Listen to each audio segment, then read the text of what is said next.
Un sujet qui revient souvent, c'est comment réduire sa consommation d'énergie en ce qui concerne son système d'extraction des fumées de soudage. L'efficacité énergétique, bien évidemment, c'est plus seulement une question de coût, c'est primordial pour rester compétitif et pour protéger l'environnement. Et dans cette vidéo, je vais vous donner quelques pistes de solutions pour être capable d'atteindre cet objectif. Le premier aspect, ça va être au niveau de la conception de notre système d'extraction. On va vouloir utiliser des capteurs qui vont être capables d'aller extraire les fumées le plus près possible de la source, sans pour autant être trop près, pour éviter la porosité bien évidemment. Avec ces capteurs, on va également vouloir s'assurer de leur fournir le bon débit. Je vais vous mettre le tableau à l'écran, des débits qui sont recommandés selon le type de capteur, pour les pistolets mic vacuum, pour les bras d'aspiration ou les bus d'extraction.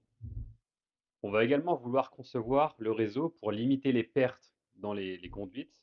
En règle générale, on va vouloir chercher une perte de maximum d'un pouce d'eau par 100 pieds de conduite.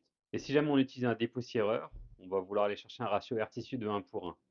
Donc si j'ai 1000 CFM dans mon système, je vais avoir au moins 1000 pieds carrés de surface de filtration dans mon dépoussiéreur. Encore une fois, ça permet de diminuer les pertes de pression à l'intérieur. On va également vouloir utiliser un démarreur progressif. Ça va permettre de diminuer le pic de courant au démarrage du moteur de notre unité d'aspiration.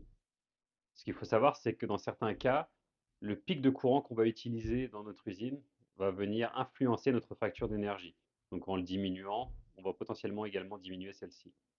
Et ça permet également de limiter l'impact sur le réseau en lissant le courant de démarrage du moteur. On nous pose souvent aussi des questions sur les VFD, qui sont des variateurs électroniques de vitesse. C'est vrai qu'en baissant la vitesse de notre moteur à l'unité d'aspiration, on va baisser la consommation d'énergie. Par contre, dans notre cas, c'est vraiment une technologie qui est à éviter parce qu'en baissant la vitesse, ce qu'on fait, c'est qu'on baisse le débit, mais aussi le vacuum de l'unité d'aspiration. Et donc, nos performances d'extraction des fumées vont baisser drastiquement et ne seront même parfois plus suffisantes. Donc, les VFD, dans le cas de l'extraction des fumées de soudage, c'est plutôt une technologie qu'on ne recommande pas du tout. À chaque poste, on va également vouloir utiliser des valves automatiques ou des systèmes de démarrage automatique. Ça permet d'ouvrir l'aspiration quand le soudeur travaille et de couper le débit d'air quand le soudeur ne soude pas. Le gros avantage de ça, c'est que ça va réduire le débit global à notre unité d'aspiration. Et donc, en réduisant ce débit, ça va réduire la puissance qui va être consommée. Au niveau du réseau, on peut utiliser une stratégie un peu similaire en utilisant des volets pour réguler, encore une fois, le débit selon le niveau d'aspiration qui va être nécessaire. Dans les dépoussiéreurs, on va vouloir utiliser un système de nettoyage automatique pour que les cartouches ne s'encrassent pas trop et qu'elles viennent créer des grandes pertes de pression qui vont devoir être compensées par une unité d'aspiration ou qui vont générer une perte de performance dans notre système d'aspiration. De manière générale, aujourd'hui, tous les dépoussiéreurs viennent avec des systèmes de nettoyage avec un air pulsé. Donc c'est quelque chose qui est assez standard, mais qui est nécessaire.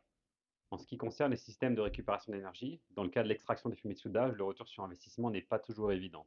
Il y a deux aspects à considérer. Le premier, ça va être de recirculer l'air qui est extrait en utilisant un dépoussiéreur. Donc on va capter nos fumées de soudage à travers nos capteurs, ça va passer à travers un dépoussiéreur, puis on va le renvoyer dans l'usine. Ça permet de limiter la quantité d'air extérieur qu'on va devoir ramener dans l'usine. Et donc c'est de l'air qui va devoir être soit chauffé, soit climatisé selon où vous êtes. Donc ça va permettre en effet de baisser les coûts. Il faut par contre voir, les dépoussières peuvent coûter parfois assez cher, et donc est-ce que ça va vraiment être intéressant? Ça va vraiment être du cas par cas. Dans certains cas également, selon les polluants qu'on va ramasser, il est interdit légalement de recirculer l'air. Donc c'est également quelque chose à considérer. En ce qui concerne les échangeurs de chaleur, le retour sur investissement dans le cas de l'extraction des fumées de soudage est de manière générale très mauvais. Et donc c'est très très très rare qu'on va les retrouver, à moins peut-être d'avoir des subventions spécifiques qui vont pouvoir justifier de s'en équiper d'un, mais autrement, c'est pas quelque chose qu'on retrouve nous dans nos installations. Le dernier aspect qui est très important, c'est la maintenance, notamment la maintenance préventive. On veut toujours s'assurer que nos filtres, quand on a un dépoussiéreur, sont relativement propres, sont nettoyés régulièrement. On veut éviter les fuites dans le réseau et on veut s'assurer que l'unité d'aspiration est dans un bon état de fonctionnement. Tout ça, encore une fois, pour limiter les pertes d'énergie dans notre système. Si vous voulez en savoir plus sur le sujet, je vais mettre le lien vers un article de blog sur notre site. Et également, si vous avez des questions sur l'extraction des fumées de soudage, toutes les semaines, je donne un webinaire gratuit. Encore une fois, je vais mettre le lien dans la description de la vidéo et je serai heureux de vous y voir. À bientôt.